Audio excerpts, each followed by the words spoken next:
I'm Louie Anderson. I'm the guest host tonight.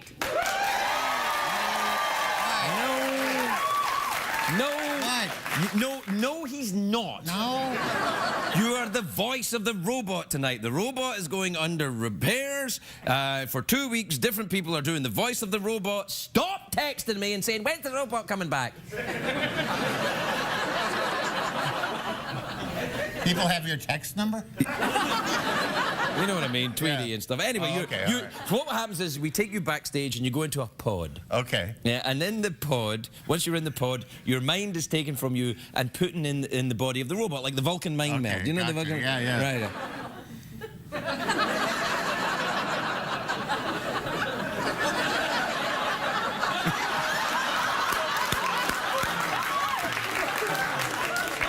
All right, but you have an added problem. Okay. Because the second guest on the show tonight is my mother-in-law. Yo, so I'll be real nice. Yeah, okay, that'll work too. Yeah.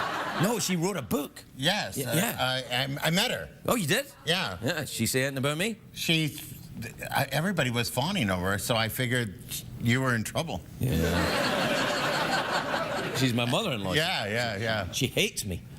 She does? I have sex with her daughter. I met her daughter. Very beautiful. What the hell, man?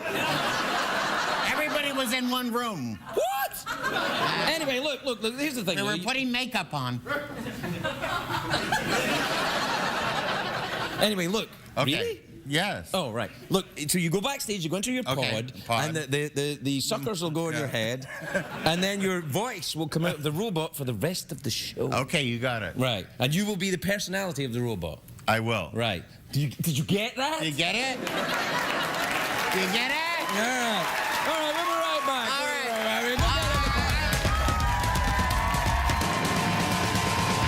It's on, stay up, it's been a long, long day, and you got the Sandman at the door.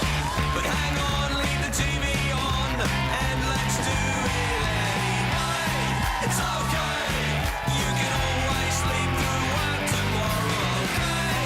Hey, tomorrow's just your future yesterday.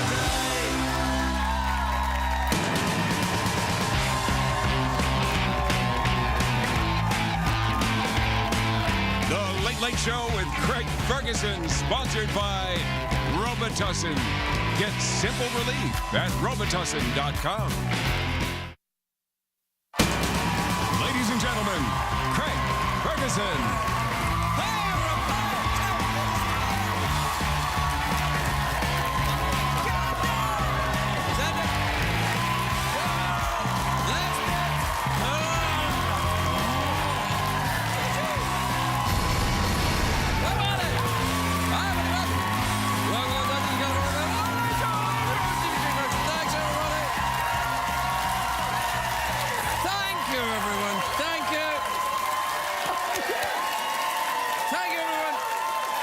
Quietly, please. Thank you, everyone. Sit down, that's right. Sit down. Sit down, it's all right. Sit down, relax. You at home, too. Sit down, relax. Rub yourself all over with cocoa butter. I like the way you were going to sit down, but you didn't know if anyone else was sitting down, so your ass was kind of tentative. It was like when a deer goes for something to eat. And it kind of goes...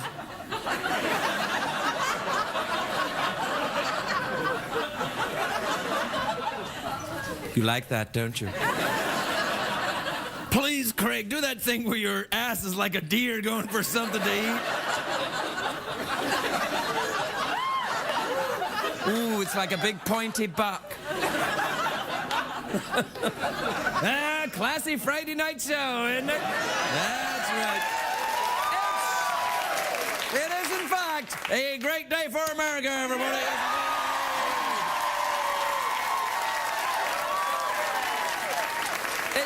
It's Friday, of course. Well, it's been a hell of a week. The Italian Prime Minister announced he's stepping down. He's looking forward to spending more time with his wife and 5 hookers. Now,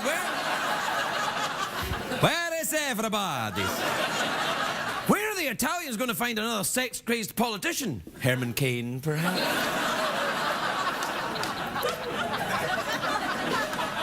know when people say, no, Herman Cain's he's in trouble, he'll never be elected. Does no one remember? You can have a sex-crazed president. Oh, yeah. Mitt Romney said this week if he's elected, he won't let Iran get nuclear weapons, and other Republicans were quick to respond. Newt Gingrich said it would be impossible to enforce that. Ron Paul said it's none of our business, and Rick Perry said...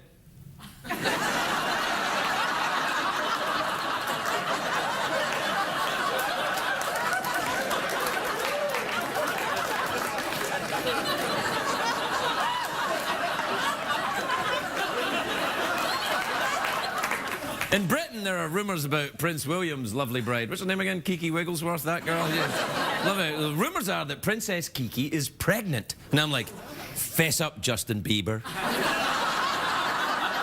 Yeah. Oh. Police arrested a man in North Carolina with 11 bags of marijuana in his buttocks. Oh, that caught your attention, didn't it? First of all, it was like you hated me because you didn't get into the audience of Price is Right, and now you're like, oh, buttocks, marijuana, I like where this is going, and I like it too. He had 11 bags of marijuana on his buttocks. Now, you may ask, why? Why not 12? Because 12 would have been painful. 9,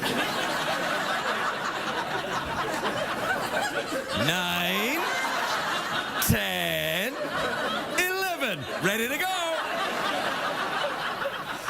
And now, there was a man around... I don't understand why you would... 11, that's enough. I can't go any more than that. He was a man arrested with 11 bags of marijuana in his buttocks today, and today is 11/11/11.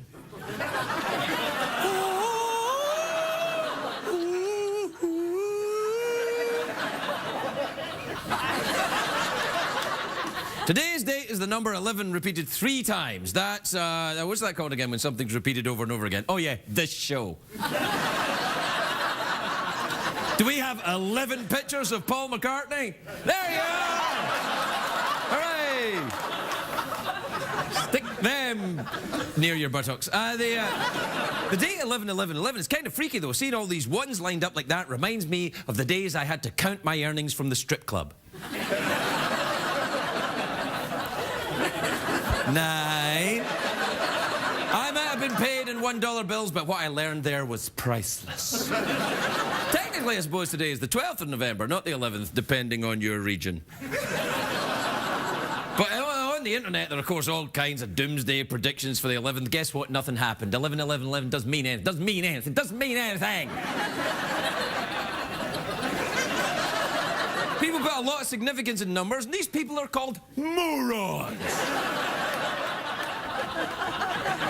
Used to be numbers have no significance. Mathematics has significance. Of course it does. Numbers are just tools of mathematics. With mathematics, there's always I like mathematics. There's always a right or a wrong answer. No subtlety, no nuance. Like in art or literature or the gender of prostitutes on Hollywood Boulevard.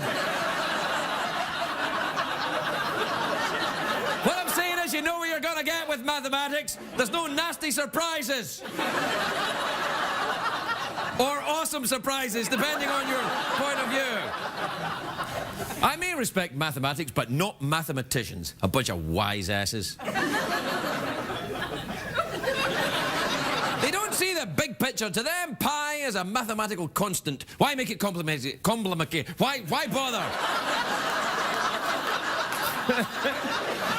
To me, pie is just delicious. That's right. Take that, mathematicians, especially you, Yakov Berchenko Kogan, the winner of the 2011 Caltech Math Award.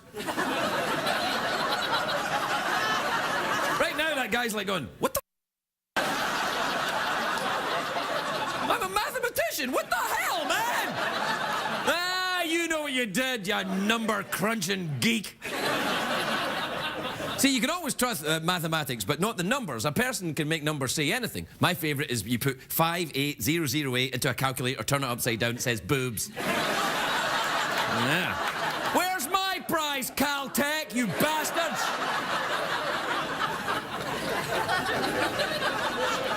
I have a good deal of experience with numbers, especially number 1 and number 2. You're welcome, kids. Oh, what the hell? Numbers and statistics can be used to support any ridiculous argument. It's been said there are three kinds of lies. Lies, damn lies, and statistics. Mark Twain is famous for saying that, but he didn't say it. It was some other guy. Do you know, this is true about Mark Twain. He was into sex toys. That's, yeah. Yeah, according to the recently published letters, the original title of one of his books was Huckleberry Dildo.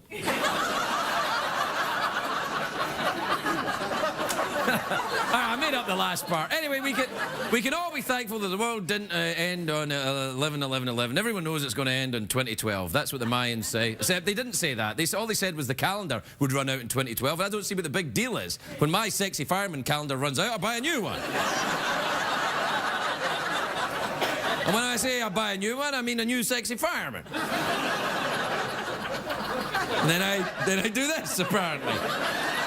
Yeah. 1, 2. The bottom line is the world will only end when Oprah says it's time and not before. All right, we're going to take a break. We'll be right back.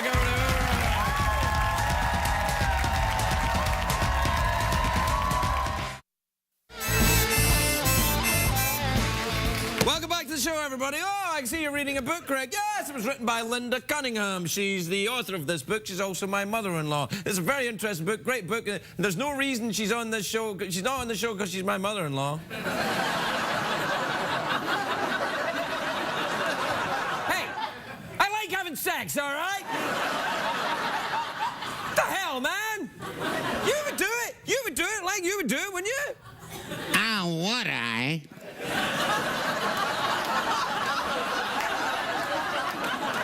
Yeah, that's the kind of thing. That's right. Yeah, that's the kind of thing. Yeah. Anyway, the thing is, this book is actually pretty good. And but it's got a lot of dirty bits in it, which have become very popular with celebrities. Take a look at this. And now, Jennifer Tilley reads an excerpt from Linda Cunningham's Small Town Girl. Caleb whispered in her ear, "Do you want me?" Lauren could not speak, but her body spoke for her, arching up against him. His fingers pressed harder, and she moved to let him have his way.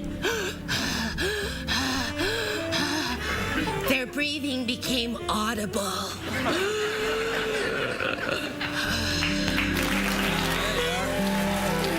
That's pretty sexy. Yeah, that's pretty sexy. You hear that? Their breathing became audible. Oh, brother. I'd like to get a copy of that. I got one here. I'd love it. Yeah, also, by the way, here's the thing we're doing on the show. You know how, like, Oprah gives away a car to the audience? Like, everybody in the audience gets a car? Yeah. Well, everybody in the audience gets a free copy of this book tonight. All right. Yeah, baby. Yeah. How about that? That's fantastic. Hey, What? I've got 11 bags of Skittles in my butt.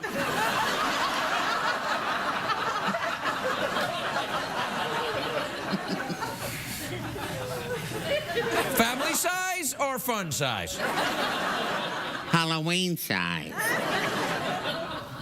I see. Do you like a big Halloween, or do you keep things small? I like colors. Well, great. There's nothing for you at this show, then. Hey, what time is it, Jeffrey Peterson? It's time for emails and all that other stuff. Back yourself into a stupor. Don't be Mr. Party Pooper. Stab yourself with a funky grouper. Freak your body, mama, 'cause you know it's super. Super creepy. Super creep. Super tweety. Tweet that creep. S-mode. S-mode. Yeah. All right, Jeff, here we go. This is from Morgan in Hutchinson, Minnesota. You ever been to Hutchinson, Minnesota? Believe it or not, I have been. You have? Uh-huh. What did you... I worked on a pig farm there for a while. Is that true? I slopped the pigs. You what, the pigs? Slopped them. Swapped them for what? Slopped them. Oh, swabbed them. I thought you were saying, Slopped them. Yeah. I thought you said swapped them. I like, you know, hey, I'll swap you this pig for that car, that kind of thing. Is that what you did? Yeah, no, I slopped them, but I didn't swap them. If you... It was a work release program. Yeah, no, I get it. What I'm saying is, if you had a pig, would you swap it or would you hang on to it? If I was tired of it, I'd swap it. I see, so a pig is just something to be toyed with for you, isn't it? And talk to.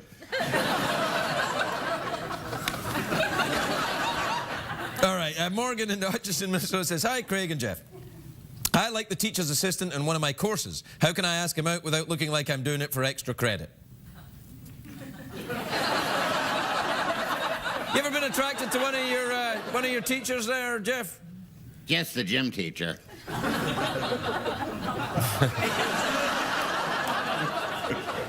Oh, this is from Chris in Charlotte, North Carolina.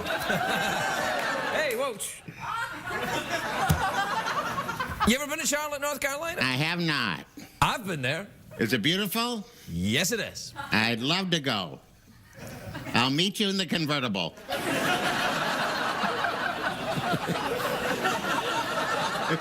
This says, dear Craig and Geoff, have either of you ever considered going into politics after leaving show business? Leaving show business? We're not... I can have a show business? Talking about? It's a creepy guy in a... Talking to a skeleton in a basement voiced by Louie Anderson for... Girl with the Dragon Tattoo. What would you do when you left show business there, Geoff? I'm doing it.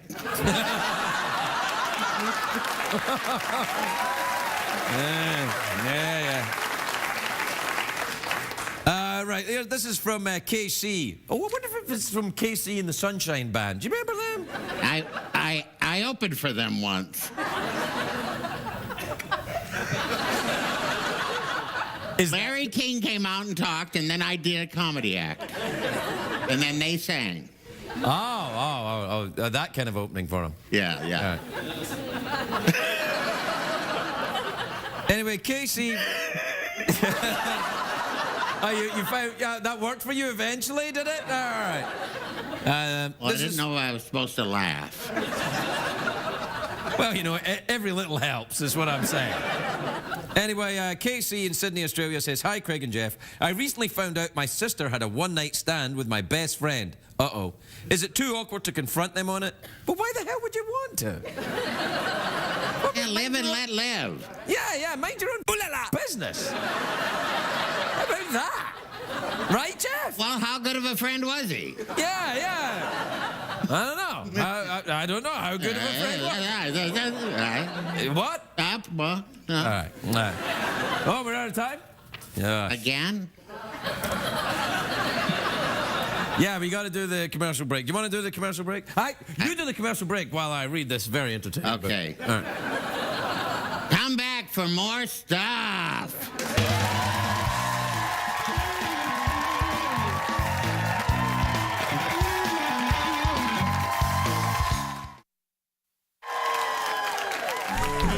And now, Larry King reads an excerpt from Linda Cunningham's Small Town Girl.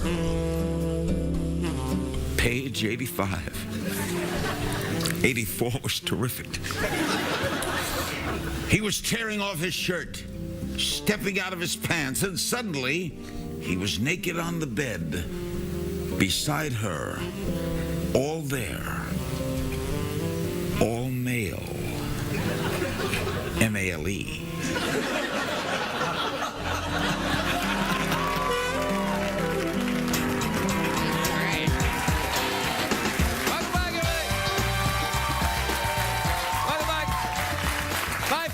Tonight is an old friend of mine. He's the host of The Price is Right, the show you people didn't get into. It's on CBS. Take a look at this. Please welcome Drew Carey, everybody. Drew Carey.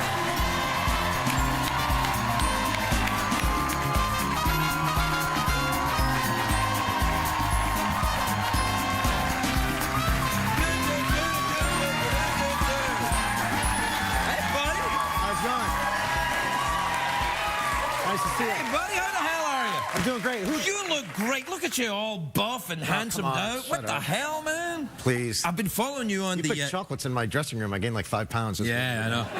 That's my plan. I'm going to sneak down at the Price is Right and leave little candies for you.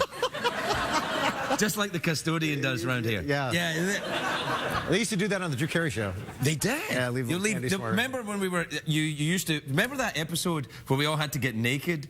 I was just thinking about that because you were dancing around with your butt sticking out. Hey! I was just thinking about that. We Craig and I danced naked on the Drew Carey show one time. Yeah. You can find it on YouTube if you wanted to. Oh, I'm all the time. And it was me and you and Diedrich and Ryan and Ian Gomez. Ian Gomez, yeah. And we were the only ones that were fully naked. That's right. Yeah, that's right. Yeah. And that's when we found out that Drew's an American and I'm originally from Europe. Yeah. And you know what I thought? They suffer, wardrobe lady. Yeah. It was cold that day though. Yeah, it was weird. It was the only off-putting thing was like the wardrobe people and a couple of the couple of minor. Yeah, the extras that were and the guy who was playing the judge, he had to look directly at our junk. Yeah, that's right. Yeah. But oh well. There you go. Hey, so I'm following you on the Twittery tweety thing. Yes. And it says that you were saying that like, you were going on these runs and you're putting your time and you're running all the time. Yeah. And you broke your clavicle. I separated my clavicle. Now that's a musical instrument, isn't it? A clavicle. Yeah. I played the clavicle in a band. I separated my clavicle. You can still feel the lump. You want to feel it? Yeah, all right. Yeah. That's really gross. Nice. Do you want to feel my broken collarbone? Yeah. All right. See it like that right there. Wow. Yeah. Now, I came off a Harley-Davidson motorcycle. How did you separate your I was running down my street, getting ready for training for a 10K, and I was checking my time, and I tripped, and I did a somersault and landed on my shoulder. And that was on a Tuesday, and then I ran the 10K on Sunday. What the hell? Why? Because I was training for it. And then, and I couldn't, that's one thing when you start running, you just like, no matter what happens, you just have to do your race. It doesn't matter. Like I just did, No, because I sometimes run, and then if I hurt myself, I'm like, I'm going to stay home and watch TV. yeah. No, it's that, you know what it is? That's that marine training thing for you. That's what it is. By the way, I had another thing with your monologue, because you were complaining about 11/11/11, how nothing happens on 11/11/11. Nothing happened today, but we're taping it on 11/10. No, we're not. So the world, for all we know, the world has ended, and we're here making jokes about, don't worry about a thing. The thing is, if the world does end tomorrow, shut up. Anyway, if it does end, then what are they going to do? Sue me? No, it doesn't matter. Exactly. So it doesn't matter. Yeah. Do you believe in all that then? The numerology? Do you believe in it? Not at all. You do, don't you? You do. I seem to remember you were kind of into that a little bit. Yeah, I'm worried about 2012. You are? Yeah. Why? Are you a strict Mayan? No. I just, any kind of thing that comes up, I kind of buy into it. Yeah, I kind of do a little bit. Remember, we did that on the show. Remember at Y2K, and we were all like, we had cans of spam and flying around. Oh, man. But like, if it comes in the paper enough, you're like, man, maybe there's something to it, and I just don't. I get really. But you know the Mayan, like, you know. I don't think it's going to be the end of the world, though. Well, it might be. No, I don't think it's going to be the end of the world. Well, what do you think is going to happen? It's going to be a change in how the world thinks and how we operate. It's supposed to start the age of Aquarius. Oh, knock it off. Man, I don't know. You're still kind of a little bit full of. I'm a lot full of. No, I don't. I remember we did Y2K on the show. Oh, I was horrible, man. Yeah. Did we do it? Was that the episode we got naked? No, that was from the full Monty. Yeah. And then we went to Las Vegas. Hey, remember we put that dildo in your suitcase? Yeah, that was awesome. Yeah. Drew was going to Vegas, and it was the new TSA requirement, so we put a giant dildo in his suitcase. He loved it. He laughed for days.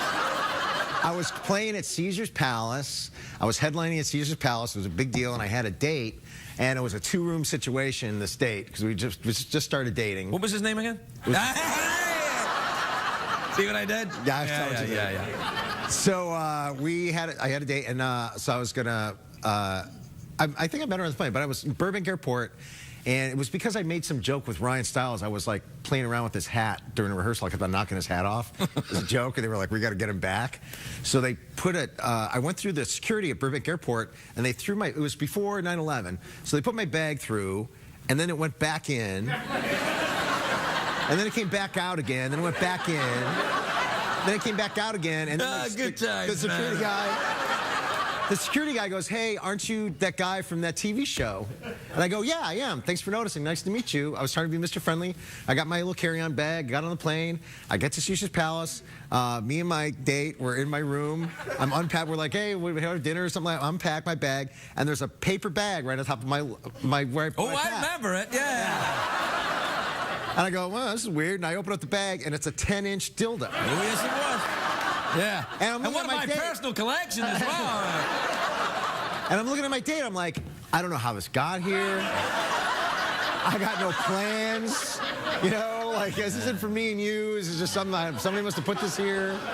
And to top it all off, I found out later, they put nails in it so it would show up. Yeah, that's right, yeah. Hey, do you ever go and see Louie Anderson when you're up in Vegas? Who is Never heard of him. Oh, really? Yeah, he's the voice of Geoff. He's the personality of Geoff Peterson. I love the Geoff today. Yeah. Thank you. I love you on The Price is Right. Thank you very much. Higher! Higher! Well, It has been really crazy on the show lately. But that lady's hair fell off. Who wanted to be on The Price is Right today that couldn't get it? All of these people. They don't. Oh, really? I thought there was actual people that were. No, it's all. Every time we get a studio audience, You think it's left over? So yes, they all try. They're trying to get. I think honestly, you're the best talk show host in America right now. Oh, hey, man.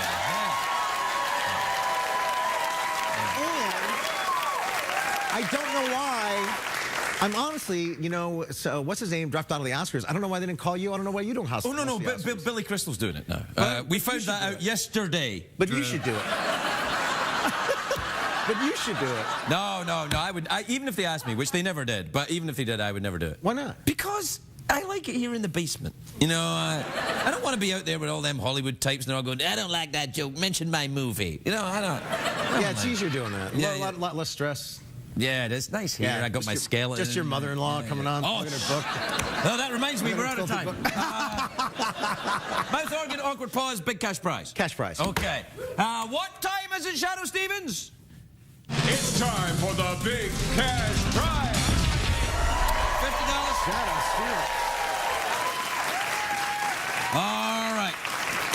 Iceland is in the North Atlantic. Its Sure. capital city is Reykjavik. Sure. Within... no, that's boring.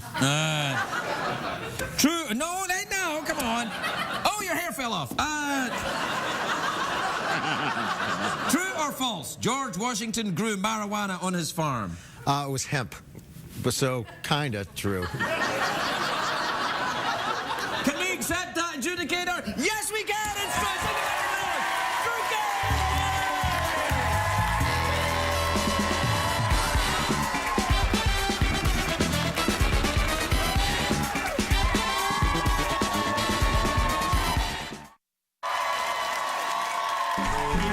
And now Dominic Monaghan reads an excerpt from Linda Cunningham's Small Town Girl. With one adept motion of his fingers on her back, he unclasped the offending article of clothing and freed her round, firm breasts. Her nipples tingled as he took them one by one, at least two of them, in his teeth, in tender little love bites.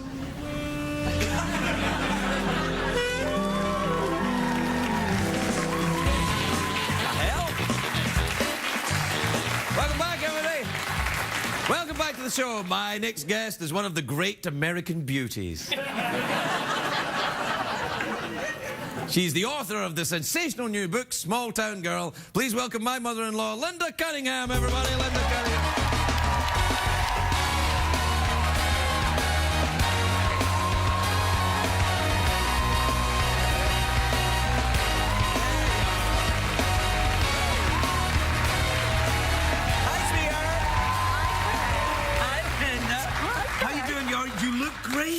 You look great. Are you nervous? Yes. Very nervous? Quite. A little bit the first time when I met you? Yes. A little bit of a grilling. You look great, though. I love your glittery skirt.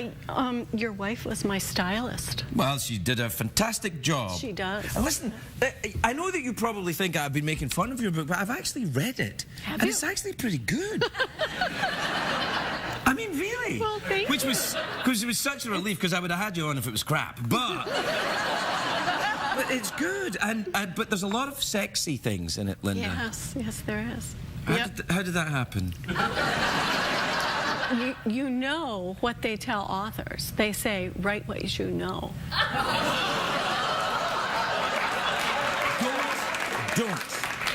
Don't. There's just the kind of encouragement she wants. But are you a small town girl, Linda? Are you from a small town? I am from a small town, yes. And where in Vermont? Yeah. Yes, yeah. It's weird for me to talk to someone where I know all the answers. Except maybe I don't know all the answers. Well... That thing about the nipples and the teeth, you ever done that?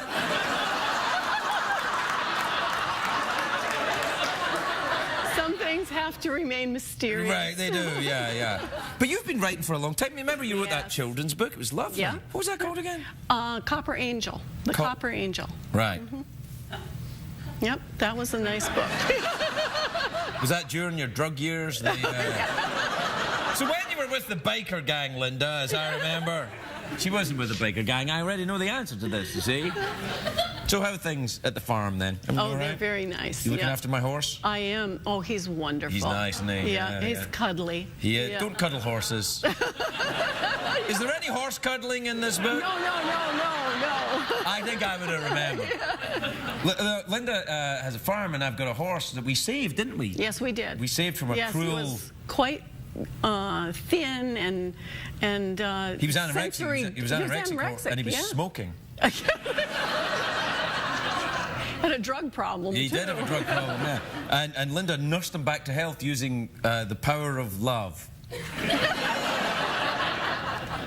So there you are, then. It's worked out fine. Looking after the horse. Dog all right? The dog is fine. Yeah. Yep. Good. Yes. Your dog, Marigold, is the mother of... Your dog, Marianne. Yeah, I hate that dog. We have 3 dogs, and the one that we got from you is the puppy from Marigold. That's not a pleasant animal, the Jack Russell Terrier. You know, I love them, but I don't think I'll have another one. I'll go back to the German Shepherds like Gordon. Well, German Shepherds are organised. They march up and down. If you're in it, you know, if your neighbours get out of hand, they're like, "We are coming over here." In fact, everyone should know what you said about how to train a German Shepherd. Yeah. You write a note and put it on the refrigerator, and when you get home, it's done. That's true. They're very like that. They're very like that. So we got a German Shepherd and we got a French Bulldog, but the one well, you should do a dog training book. You're good with that. Yeah, You could do a dog training book with sexy bits in it. Or it could be a girl who meets a sexy dog trainer. Now there's an idea. That's it, you see. And you know what's all the rage? Vampires. So what you want to do is get a vampire and a sexy dog trainer meet each other, and one of them puts their nipples in the other one's teeth. But it's a vampire, so the vampire bites down. Do you ever get, you know, like, I know this is probably a weird question, but I'm a weird guy, you know that. And so, whenever you're writing, like, sexy writing, do you ever get kind of... It gets embarrassing for me, and I have to, like, I have my thesaurus and all, because I have to really work at the euphemisms, you know? Oh, yeah, because you probably want to just say the words that you use as normal. The words you use around the house, Linda. You wouldn't be able to use them. No. So you have to find words. Sometimes I embarrass myself, and I have to, like, you know, just push through. You could write that. Push through. Yeah. do you think it's true that women like to read their porn, but men like to see it? I've heard that said before. Well, I've women heard like that to have too. a, you know. Yeah, well, women like the thing about romance novels is that women like their sex attached to true love. You know, we all love true love. That's what all my... Wait. I swear I'll come up there and slap you. Sorry, keep going about true love there, Elena. Well, that's the essence of the Are you romance sure? novel. Are you sure women want true love all the time? Yes. I see. Well, that would explain. It worked for you. It worked for me. I definitely. My true love is your lovely daughter, whom is. But we, you know, we just. There's none of that. There's none of that, you know, pushing through that you do. Actually, she should probably read this, I think. You're good. Linda, I can't tell you how proud I am of you for doing this. It's such a lovely thing. And the book is actually good. It's a good story. Oh, and there is sexy bits. And I know I've been teasing you about it, but well done. You worked hard on it, and it's good. Well, thank you. And I really appreciate you having me on to talk about this. This won't help in any way your career at all. You do know. You know. But I have the people from Omnific Publishing to help me with that, with my career. What the hell? You just plugged your own publishing company? I did. Man, they change like that, don't they? Like that. The lovely Linda Cunningham, everybody.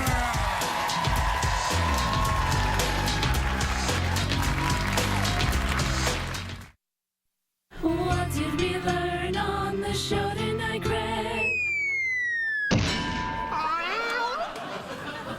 We had to add the cat escaping so that people wouldn't write in and say, oh, you killed a cat. Yeah. People love cats. Oh, they do. And the type of people who love cats will not hesitate in getting in touch with the broadcaster if they think a cat is being mistreated in any way.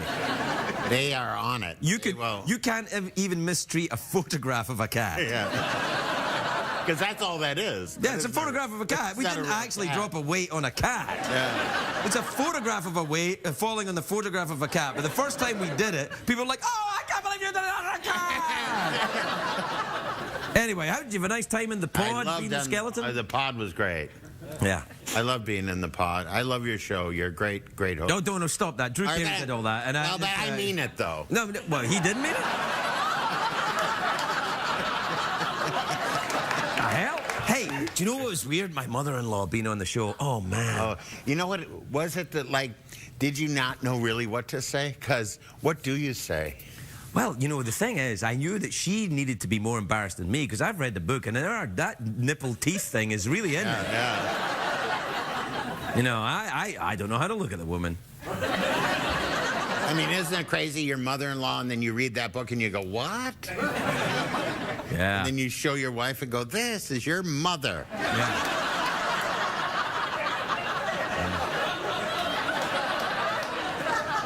Comes handy in arguments, though, you know. Like she goes, you didn't clean up the bathroom. I went, oh, yeah, I'm sorry, I had my nipples in somebody's teeth, you know. My favorite part is when she plugged her publicist. Yeah, what the hell? Like that. Like that. They that's changed my like favorite that. thing, yeah. Yeah. It's awesome that you were here, man. I love being here. Well, let's... I would like you just to get rid of that robot, and I'll just stand there. Wait.